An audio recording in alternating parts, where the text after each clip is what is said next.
I'm going to document for you. All right, this is episode number 11 of Young Entrepreneurs with Emily Eldh.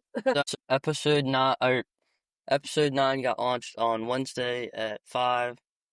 So I've already looked at the analytics and it's done 3 plays, and then I had to update my RSS feed so that the cover work from Spotify matches on Apple because I was in English and I did like a multimodal layer with wording, and so it was like all screwed up, and then Luke's like, all right, you just take the RSS feed and put it in and everything, and I'm already paying like $21 a year. Like I just signed up on the 13th of April. My dad's like, well, is this you? I'm like, it is me. But yeah, so I guess we can start and dive into the background a little. So, background of Muffin Drop? Either that or Just like, just as a whole. so growing up, I moved around like all the time. My dad's job always had us moving around. And so before here, I had lived I was born in Chicago, moved to Florida, then moved to England after that. And then I was in Connecticut up until I went to college, and then went to Penn State actually for a year, and then transferred here to College of Charleston. And quite literally, all the places that I lived, Charleston was the first place where it was like, oh, that's home. And so it's been amazing ever since college how I've stayed here. I went home for a year during the pandemic because we graduated in 2020. This is So crazy. yeah, it was crazy. So what we had, any plan that you had went out the window. Plans didn't matter. I was supposed to move to New York, do my internship from the prior summer. That got all, nope, that's not going to happen. So I ended up going back to Connecticut.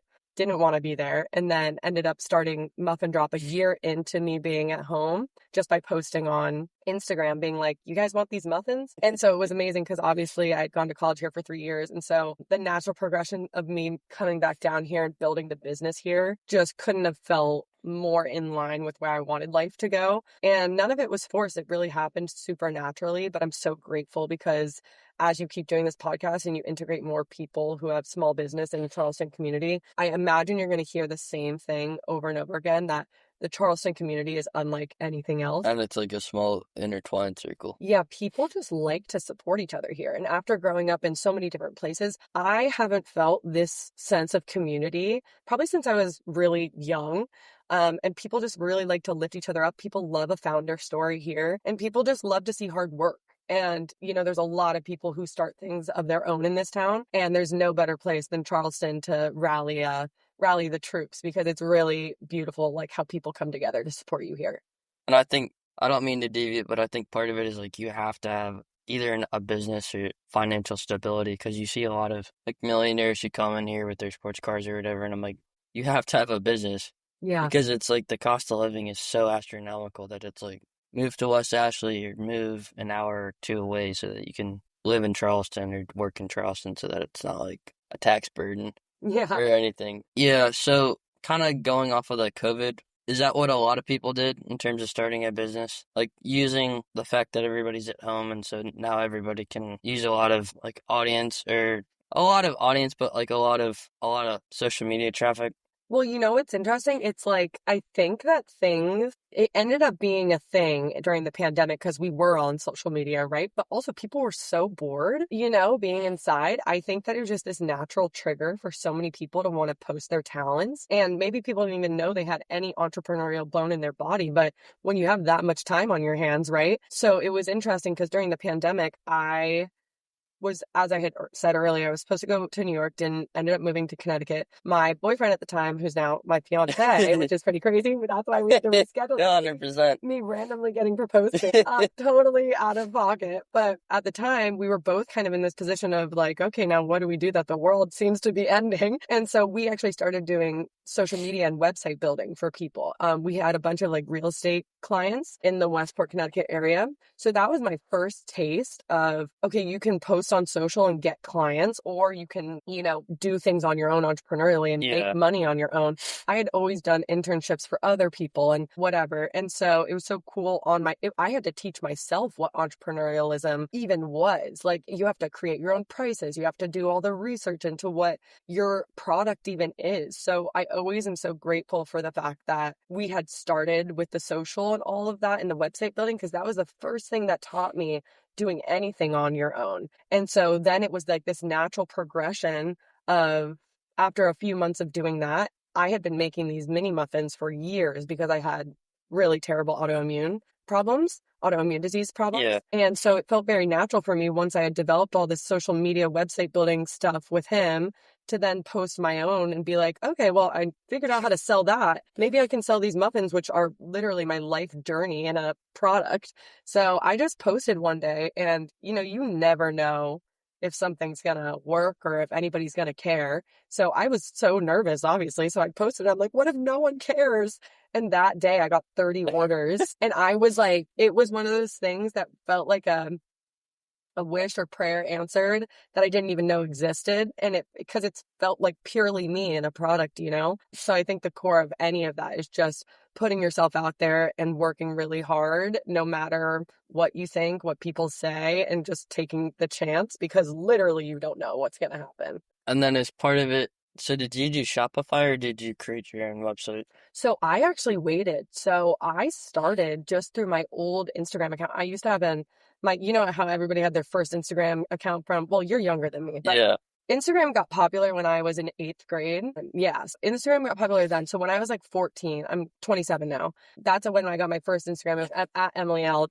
And so I had all of my friends and family, which I really do advise people to take this advice, that was on there. I was like, why would I start a new account if I don't have a following on it? Let's just like show my friends and family what I'm up to. 100%. And they were my biggest supporters out the gate, for me to then be like, oh, people care about this product. And then I started the Muffin Drop Instagram, and I didn't start a Shopify account until probably, I would say, 6 months in, because I was just doing Venmo. Oh, really? People would order through DM. So I would post, the reason why it's called the Muffin Drop is called, not was, it's still very much around, is because I would do drops. Like, how people do shoe drops or clothing drops? I would drop the muffins on, call it a Monday or something, and people would swipe up, order them, and I would drop them at their house. So, and they would order through DM, and then we'd Venmo. So it was like very much grassroots, like, pandemic stuff. And then it transpired to me talking to mentors and people saying Shopify was the best option, and made my website. But that was not until 6 or 7 months into it, which was,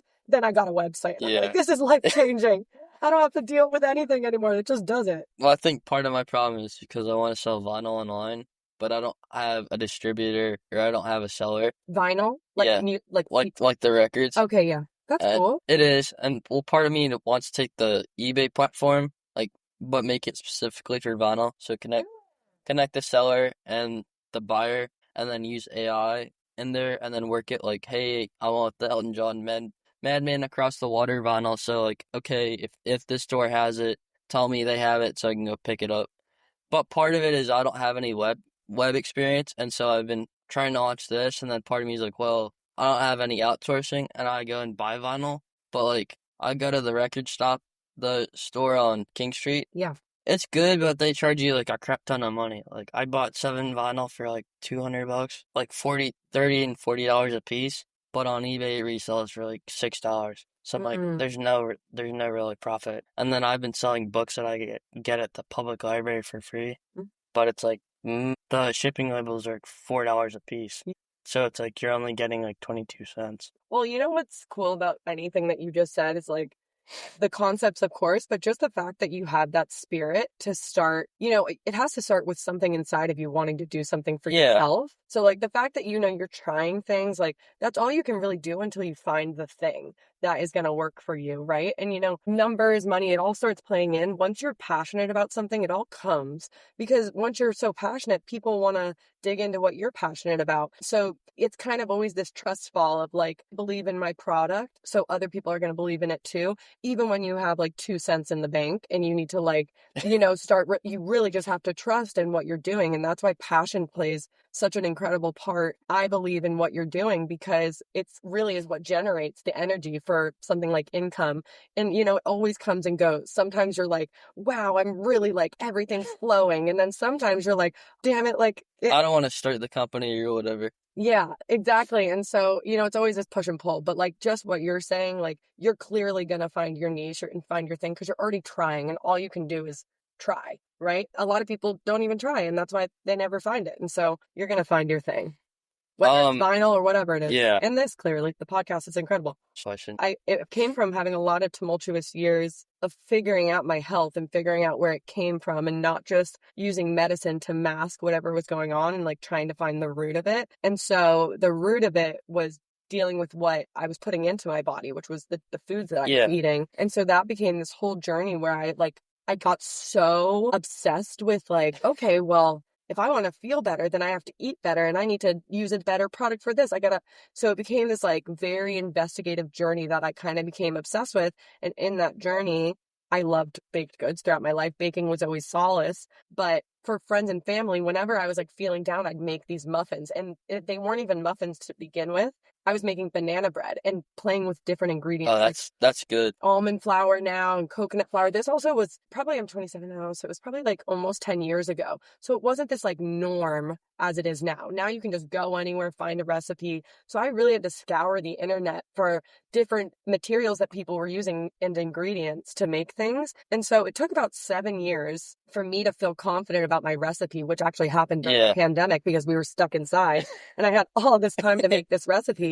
But it was this whole journey of like, as I got healthier, I was improving these muffins. So the muffins were like this energy conduit for like me improving my health. So once I was like feeling pretty stable, the muffins were really stable. It was this crazy journey. And so that made these muffins not only just like, okay, these are muffins, but they could heal other people and start people on, you know, their journey with healing. And that's, I think, why it's such a cool thing to have this company. It's because it's more than just food. It's like, let's educate while we're doing it, you know? Yeah. And I think my question was, is being an entrepreneur mostly financial focused, or is it more passion focused? For me, it's kind of what I was saying earlier. Like, the more passion I have, the more money I make. The more, like I always say, the entrepreneurial path is a self-development path.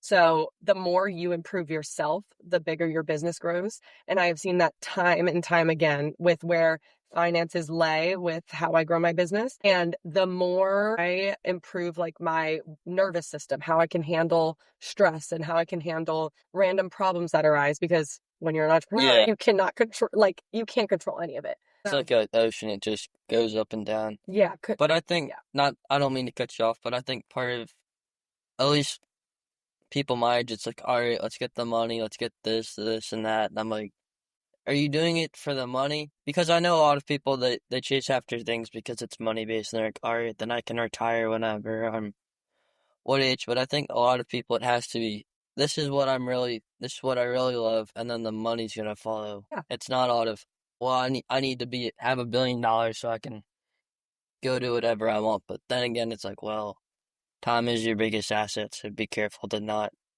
piss it away while you're doing whatever. Yeah, absolutely. I mean, I think it's where your priorities lay. Like, I want to live, I want to enjoy, I want to inspire, right? And with that, it's energetics. It comes with energy is currency is energy. So it's like the more that I do these things that better myself, it's in tandem with making the money. So if I just had only money in mind, the entire business wouldn't be what it is, because only being in it for money is so narrow, right? And I mean, a lot of people, maybe money is the thing that literally lights their lights their stuff up, right? Like maybe that's the thing that gets them inspired, and like not even out of a greed way. Like maybe they are so passionate about making money and telling people how to make money that would be a focus that actually benefits them to really care about the finances. That I just know that the more I do good with what I'm doing, the money will follow. So it's like they work in tandem for me.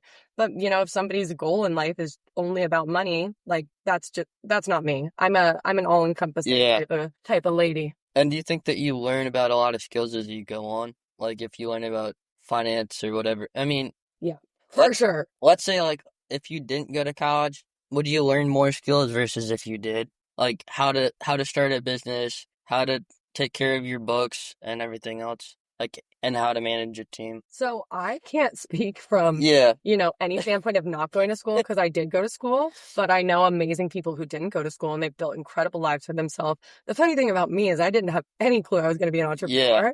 So I also can't speak from the fact that I got all these skill sets of how to, I just, I was a comm major after changing my major like 4 times. And where that helped me is it really improved how I communicated messaging. So any building of a business, it's important to know how you're going to Yeah. message and how you're going to, display your mission and how you're going to communicate what you're doing. And so that part of schooling really did help me. I also have amazing parents who have always been in sales. And so I think just from growing up, they were really inspiring from a sales background. And I think I learned without trying, like they were just kind of a sales mindset team. And so I think that was integrated into me. I think my life path happened to have a lot of schooling in it, but I have no doubt that people are gritty enough to figure it out with or without. Yeah, and do you think that part of it is like you need structure and like you don't need to do drugs or alcohol or this or that? Because I think part of it is like your mind is your biggest asset, so you have to be careful not to get clouded. Because I was watching Jack one time. He sat down on YouTube and was like telling his life story, and he's like, "All right, I did weed, I did vaping, and it like clouded his mind." So I'm like, "All right, that's something you just have to be careful with because." Wait, Jack from Shaking Hands. Okay, Jack, shout out to you, bud. And I think part of it is you just have to know yourself, but part of it is like you can't be like, all right, I'm a good. I don't mean to say like I'm not a good person, but part of it is like you have to know yourself and be like you have to know what you're worth Yep. and not just throw it in the towel and be like, all right, now I can go get intoxicated, and then it doesn't help your business or your personal life or whatever, and then it just goes downhill and you're where you were at the beginning. I love that angle that you're coming from and how you're already developing that now, because a really big part of my health journey was the fact that alcohol was so normalized. It was Yeah, like in high school, where the kids at, like in family settings. even here. Yeah, oh, everywhere. And it's just so ritualized and normal in culture that I had to do a lot of deprogramming of what I thought was quote normal. And so it was actually amazing. When I was 23, I started my company, and it was that year I stopped drinking like pretty much altogether, just because I was like, I have so much to do. Yeah, I need to be on my game. Also, I never was a big drinker to begin with. I always tried to drink, and like my body, because I was dealing with so much yeah, autoimmune, which is health issues, was like, stop doing this. So I actually very like logically put two and two together, where I was like, every time I drink, my autoimmune starts flaring up. Why am I spending any sort of time on healing myself if I just want to go backwards when I drink or do anything like that?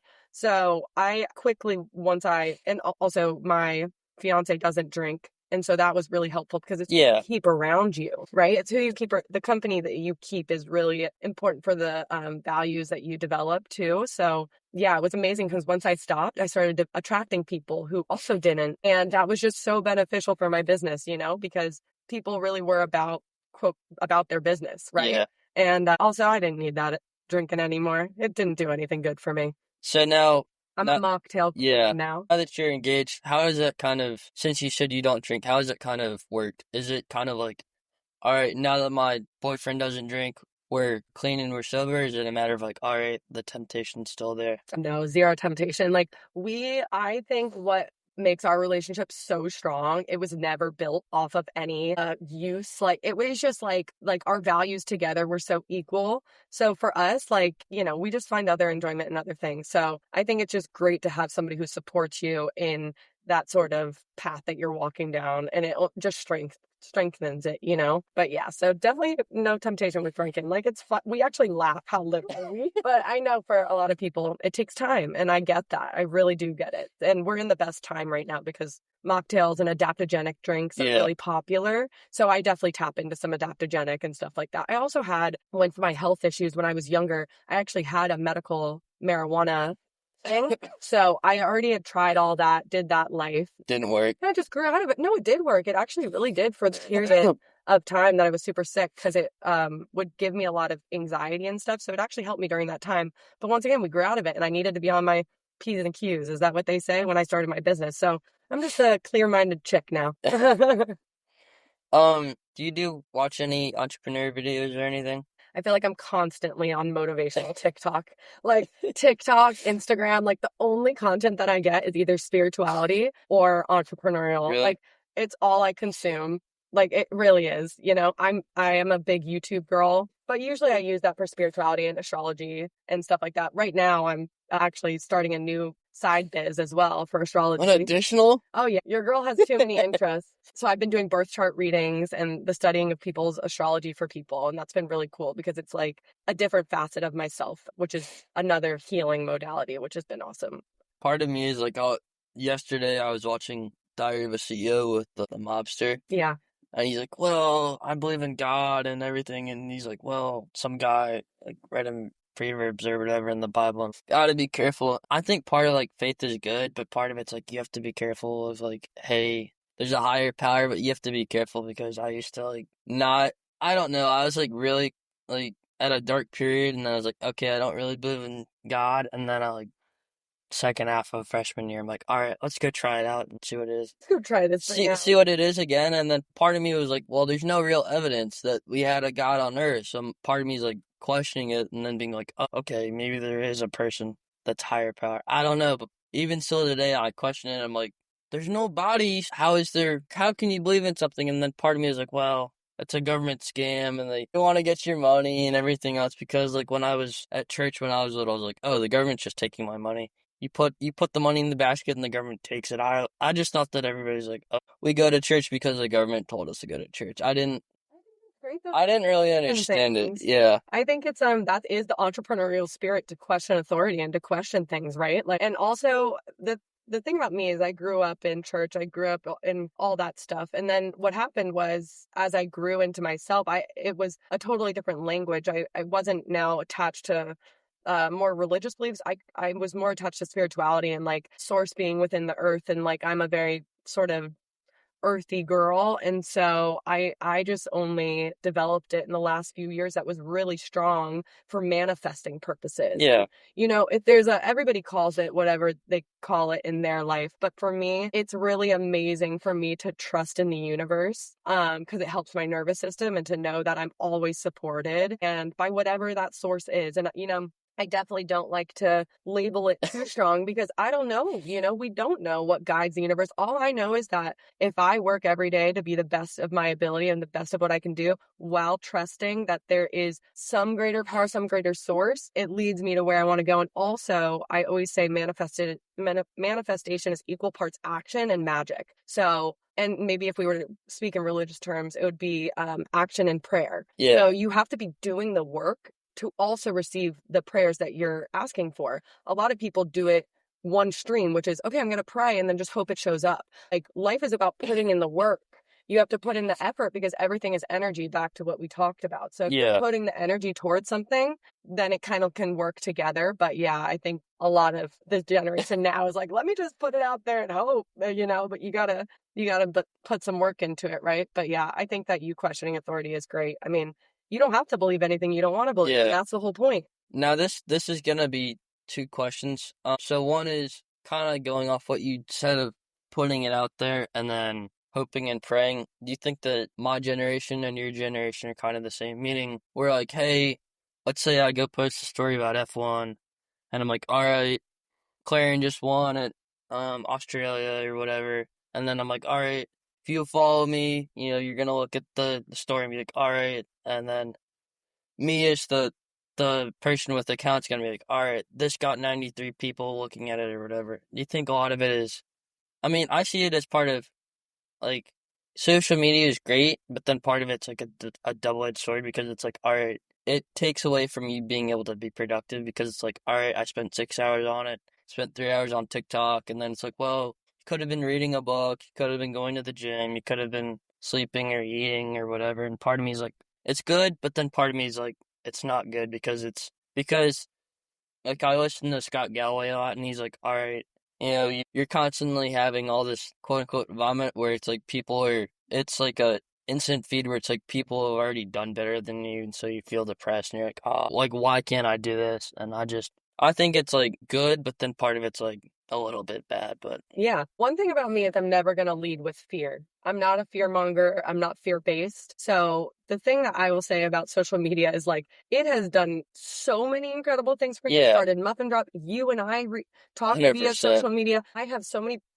funny parasocial relationships where I'm friends through people, through social media with people. Obviously, there's a dark side, a shadow side, a negative side to everything in life. 100%. I think where we can find the best out of something is, balance is always key. And so I love to have a book on hand while I also dig into social media because there does have to be a balance of what you're doing. But I think if you're really integrated into your life and like you're passionate about something, you have to do it, right? And work and whatever Yeah. that is. And it just so happens that social media is now integrated into that. And so I think it's just about figuring out where your priorities lie. I think what is difficult is that you guys got it so young. Like things like technology. And there wasn't like a restriction for like, hey, we give you a phone at 18 or 16. Yeah, It was like exactly. when you're in middle school, and that's like exploring the open web or Yeah. How old are you whatever, now? 18. Oh my gosh, yeah. So like 19, like even when I was 19, like I was just getting into college and social was like we were in it, but like even the influencer scene wasn't as massive as it is now. Like I think standards started getting put on Instagram and stuff like that were just so unattainable around that time, which was like what, 8 years ago or something like that. Thereabouts. Yeah, and so I think it just, is everything with technology is just gonna keep progressing. It's about like we just need to flow with it and figure out where we fit in it and also where we also fit in real life. Like we need real connection. We need real And I think conversations. I think part of it is people not knowing what they want, meaning like, okay, I can hide behind a screen and not go actually talk to somebody in person, Yeah. which I think is what we lost during COVID because everybody's like, all right, I'm in the corner, I'm in my room, and I look at this feed of people and I feel depressed. And I get that too, where I'm like, all right, Oh, that, but also it's like, oh, I have 7,000 followers, and then it's like, oh, well, I only have 356 followers, so it's like advancing up, but it's like, who really cares? yeah. What are they gonna do? Not tell you? Like just it's just like concerning yourself over the littlest things, and it's like it doesn't really matter. Something that I've realized just through starting accounts out of nothing, doing whatever out of nothing is you can do so much with a smaller following as long as they're super like they're super into it. Like if they're really about your mission, really about who you are, or whatever. If you just have even like a quote unquote smaller community who's really interested in what you're saying, like it can be one of the most impactful things ever. And I Yeah, think a lot of people are actually with really massive followings because of how ads have turned out and like paid partnerships. A lot of followers are not as trusting as they once were.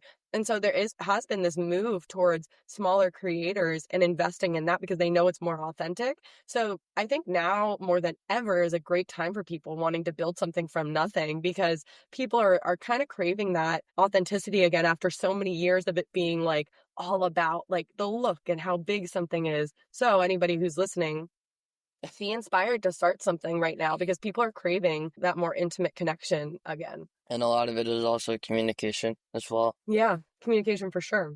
And I think my other question was because I know I asked this with like two girls online, and they're like, "Well, no, not really." Is it coming from a girl's perspective? Is it better to have like let's say a $500 Gucci versus like memories? Because I think part of me is like, okay, like if I lose everything tomorrow, am I gonna be happy? And part of it's probably like yes, because you don't need all the materialistic things, and then part of it's like, well, you're gonna die anyway, and you're not gonna have it. So I'm like, it's fun, but then part of me is like, what's the point? Totally. No, I like you're actually speaking to the perfect person for this. Like I'm just about soul-based connection. Like for me, all the other stuff is awesome because it makes the lived experience Yeah, fun. But like at the core, it's just about who my true people are, what the good vibes are.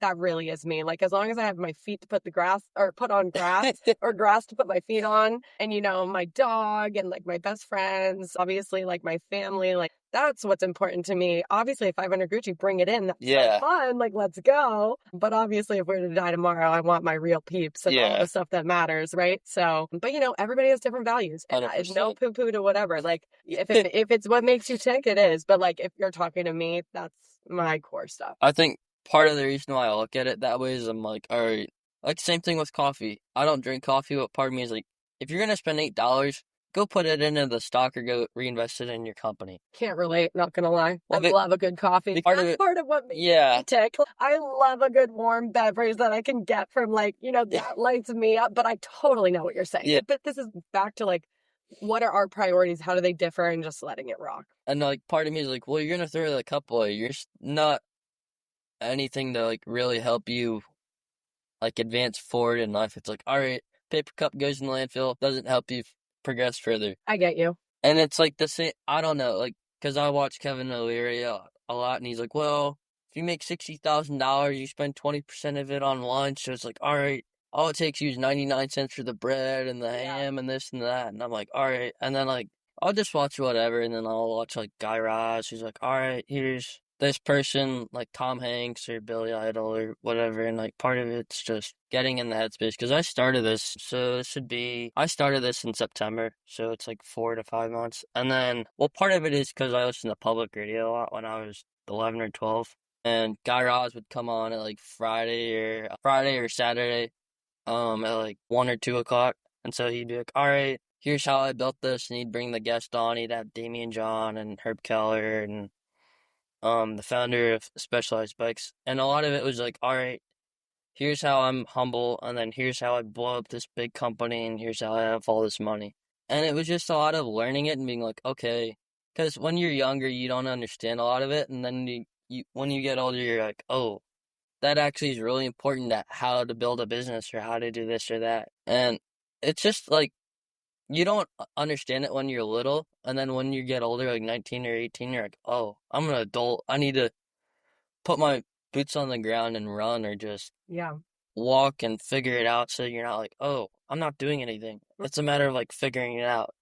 Yeah, listening to founders and having mentors, like I feel like a lot of my life, and before I even knew I was going to have a company, any of that, I always found a lot of solace in mentors and just like people who inspired me. And like the conversations are everything. Like what we're doing now, like conversations are so important, and hearing how people did things just to be inspired, like to stay inspired, like listening to podcast, whatever it is, conversations are the most important part of building anything, and taking little nuggets from different people and little things. Because I was even telling one of the girls who worked for me yesterday when we grabbed coffee, like getting mentors is amazing because you can learn a lot. You don't have to take everything. Yeah. Like, and I think that's where people get intimidated. They see other people who've done more than them, and then that makes them feel they're not doing enough. At the end of the day, all that matters is how you want to do something, how you feel something is right. So as long as you're having the right conversations and you're pulling from this and you're pulling from that, that's all you need to keep pushing yourself along. And like so many people want to help, and so many people are interested in what you're doing, and just staying curious and having conversations is so great and important for building anything, really. Like it's all about the people who you interact with and how you stay inspired, for sure. And do you think that mentorship has to have a price on it? No, absolutely not. I think the best mentorship doesn't have a price on it. There's obviously like, so I feel like a big thing nowadays is coaching and how people get into coaching groups and things like that.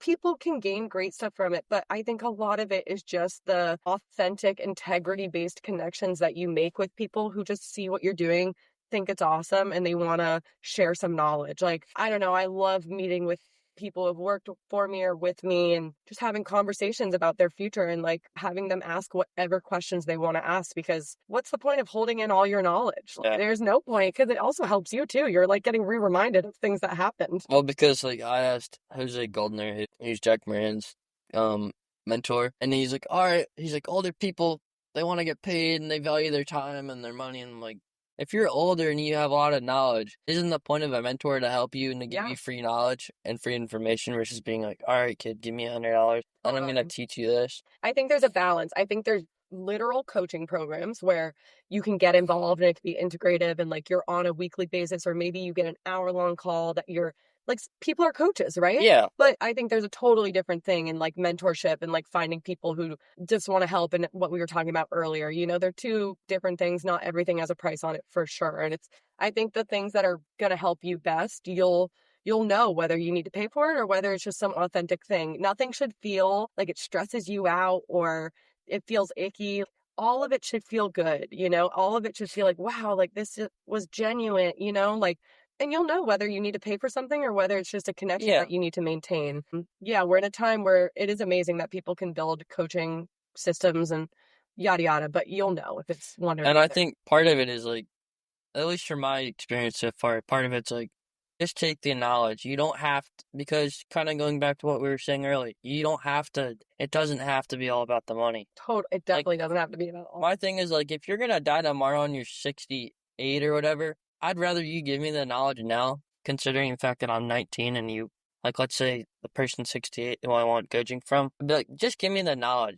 You're gonna leave sooner rather than later. You don't know when you're gonna leave, so it's like, why go give somebody or charge somebody a certain amount of money for your service when you've built up the network and the knowledge? And I get part of it's like, well, you need to have a fluctuant amount of money in order to live and yada yada yada. But part of me is like, just do it because you feel good and you want to pass it on to somebody else. Yeah. Not just being selfish and being like, well, I wanna earn $100 today and blah blah blah. Like, Once again, it goes back to you'll know in your heart of hearts the genuine relationships of the people that want to help you and the ones that are transactional. And I think it's always calling back within yourself when you're pushing too hard for something that doesn't feel good, or if it's flowing and it feels like, wow, we have a genuine connection. That won't be money based, like it'll be a relationship where somebody just wants to help you. And so not everyone wants to help you, but there's a lot of people that do. So you'll know you'll know when it's transactional or if it's not. and was a lot of your journey self-taught, or is that a lot of Totally mental? self-taught, being in rooms it goes back to just staying inspired. I flock to places that interest me. I obsess over information that interests me. Like even back to the astrology that I'm doing now, all self-taught, because I will spend hours upon hours consuming information because it's back to being passionate and interested. And yeah, even muffins baking, all of that was hours of just being obsessed with how can I make this amazing. So I think you can do so much that's self-taught. Obviously my life has been a culmination of different schooling and different people I've met, and so that's also learned, right? But I definitely didn't go to any like training for baking school or go to official astrology. These are just things that when you're passionate about something and you want to learn it, you're going to learn it, right? And so trusting in yourself to gather the data and be obsessed. I'm gonna experiment with this and see how it goes, but I kind of want to do like a reflection minute, and then like, you watch Diary of a CEO at all? I've dabbled. Part of me wants to be like, okay, let's ask a question and then start it, and then part of me is like, well, not, but I'm just gonna start it. Let's just try it. Yeah. Go for it. Do you have any closing remarks? And I think part of this needs to be like, okay, the guest needs to ask me questions, because I had Professor Wyman on, and then I had Chase Davis another day, and we were engaging, but it was more of like pivotal questions where he was asking me questions. And I think part of it's good because it has to be a two-way kind of conversation. And then besides me being like, okay, here's a question, blah blah blah. And part of why I do this is I'm like, I don't need it to be a script. Like, because if you looked at a transcript, you'd be like, boring, don't want to listen. Like, I get that if you listen to Impulsive or whatever, it's like, oh, we have our script, hit on these points, talk about his background, this or that. I'm like, it has to flow naturally, else people are going to be like, no, I think it's amazing how you just kind of let the questions come to you and you listen in order to formulate your next questions. I don't think you need to switch up whatever just because other people are doing it, like stay true to what you're doing, because I've appreciated how you've kind of let this just organically flow. You can feel one as a listener or somebody who gets interviewed when something is too thought out or too transcribed. And I love when things can organically flow. So I just think it's awesome that you're doing this at 19, it's only going to get better the more you keep at anything. So yeah, just keep doing what you're doing, to be honest. Is that kind of our last remark or closing statement? Yeah, that can be totally the closing. All right. So kind of a reflection minute. What went well in the week and what didn't go well in the week? Either that or just like both personally and both within the business or just as a whole. Oh my gosh, closing remark. I actually just came from last night. I had my second astrology class where I taught a group of people the basics of astrology to develop the language for it so they can go out in their life and continue a lifelong journey with it. And it's just very cool going from a business that I've built for the last 3.5 years, 4 years. That's very like, I have a product and now we sell it, and building community with that to now I'm teaching and leading. And it's like it's really fulfilling to see people's light bulbs go off and to lead a group of people with knowledge and to share all of the knowledge I've been acquiring for so long. So it'll be amazing once I start integrating stuff like this into Muffin Drop and maybe leading groups for autoimmune health or how to eat better. And so it's a part of myself that I've unlocked now that is the teacher. And I love that. And I think the entrepreneurial journey is trying everything. Like literally try everything, even if it scares you. If it scares you, Yeah. please do it if it scares you, because that's when you're gonna unlock the coolest things. So I just love how life, when you let it unfold, it shows you things you never thought you were gonna do. Like last night I got home, I'm like, I'm teaching astrology classes and getting like it's so cool, you know? So yeah, that's an amazing thing. Obviously got engaged this week, but and then doing this is also Yeah. awesome. Talking, you know, it's great. I love it. I appreciate you having me on. Yeah, of course. My question is, how has your biggest quote unquote failure actually led you to your biggest blessing? Because that is honestly what journey has been. My biggest hardships have led me to the biggest wins, and not giving up when things get hard and actually knowing through every time things get hard, it actually is leading me to a much brighter, more exciting path. And we give up when the going gets tough, but it's really like the sunshine after the rain that is like always promised. And if we just hold on when things get really difficult, we're always going to get blessed at the end of it. And that is the core of my entire life journey. And I would be curious what the next person is like. If you were to look back, what is your biggest failure, hardest time, and how has it led you to something better? And how can you inspire and impact others with that knowledge? So taking the negative and creating the positive. Always. That's me. I am a half glass, what is it? Glass half full type of girl. Yeah. I am a how can we find the sunshine? Nothing hard is ever going to keep me down. Like we're always going to transform and get back up. And if you can have that mindset and get through things, you can literally do anything, build anything. Like in regards to business, I'm like, no wonder if it gets hard, I'm just going to get stronger. Like we're going to do this whether or not you think I can. Like we are doing this, you know? It's like walking through the mud and not caring if you're dirty. Yeah, like get dirty, get muddy. Like life's hard, whatever, you know? Like let it be hard, get back up, we can rock it. And is that kind of the trooper mindset a little bit? Maybe. Of like being like, you know what, screw it. If it's raining, we still have to work.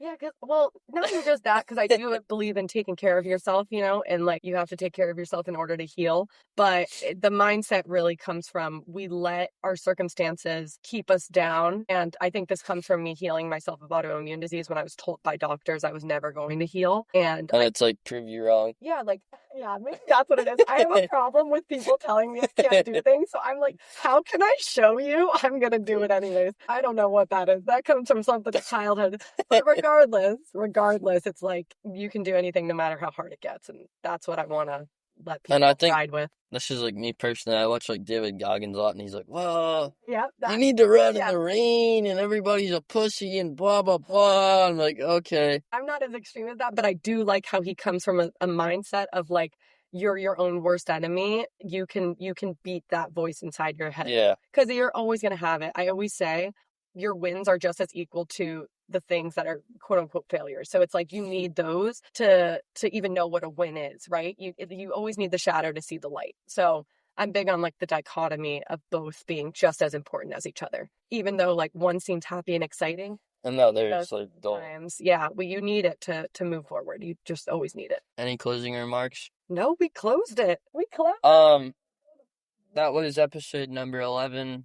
Hopefully I'll either drop this today. Speedy McGee. Well, I'll drop episode 10 either today, or I'll drop episode 10 on Monday at 5, or I do it Monday, Wednesday. I'm trying to figure out what days work and the times. 5 o'clock, I'm like, all right, just drop it. Because I'll edit it, and then I'll set the time, and then I don't have to go in the day before and drop it. Are you going to record this at home now that you're going to go home? Yeah, it's already been recorded. Or no, I'm saying as in the podcast. Are you going to keep going? Like now that Yeah, you're going home? hopefully. Okay, cool. I have like one of my friends, shout out to Daniel Berlin. He goes to Babson. He just launched Dirty Gut. It's kind of what you're doing. It's a probiotic, but it's like chocolate. Good for him. And he's already like gotten into social media. And then another friend of mine from high school, they do like government subsidiaries, and so they're like like they get government contracts and they like take all the government equipment, like computers from schools and whatever. And hopefully I can get those on the podcast. And then Vin 909, which is a local pizza place in Annapolis. Oh, The amazing. Alex owner, the owner Alex, I've been talking with him and he's like, well, when are you guys gonna come in and bring your gear? And in my head, I'm like, we need to go to a studio. I don't have the gear. You But should just get that that once you feel like you're ready for it, that could plug into your computer, because then you really only like yeah. just a microphone? Yeah, like you could even just get mini mics and record this thing. I Really? mean, yeah, just do whatever. Get this audio captured. You got it. I mean, I think the whole point is just making sure you're producing something, not getting limited by the equipment, because truly this is amazing how we have this studio, but get some mini mic, strap it on, and start recording. I think like you'll do an amazing job. As long as you have something on your computer that you Yeah. like edit and I mean, I do Riverside, which is like I'll take out the fluff and whatever else, and then I'll put the intro in, and then whatever else, and then I just upload it and put a caption in. yeah, awesome. I think just keep doing it, right? Don't slow your roll. You got this. So, as we said before, shout out to Jack Moran and his podcast Shaking Hands, and then where can people find you on socials? So my personal Instagram is It's Emily Out. I show a lot of like lifestyle, behind the scenes, yada yada. The Muffin Drop is my muffin company we've talked about. And then I just started my astrology account. Hello, Emily. And then the new account's called @SparkofM. So those are all my Instagrams. Is that 4 or is that 3? No, I'm saying sorry. That was my astrology one. And then my website for muffins is themuffindrop.com. Any new launches at all or no? No, That are right upcoming? now I'm doing a lot of behind the scenes stuff that's cooking. You guys will just have to stay and see what I'm working on. But for the meantime, I'm around. You can find me at McPartland Spencer. That's my Instagram handle. And then, I don't know, maybe we'll do an episode or a part 2. Cool. Yeah, true. When I've got more to tell you about Muffin Drop, we'll be back. 100%. Thank you. Thank you so much. Yeah, of course.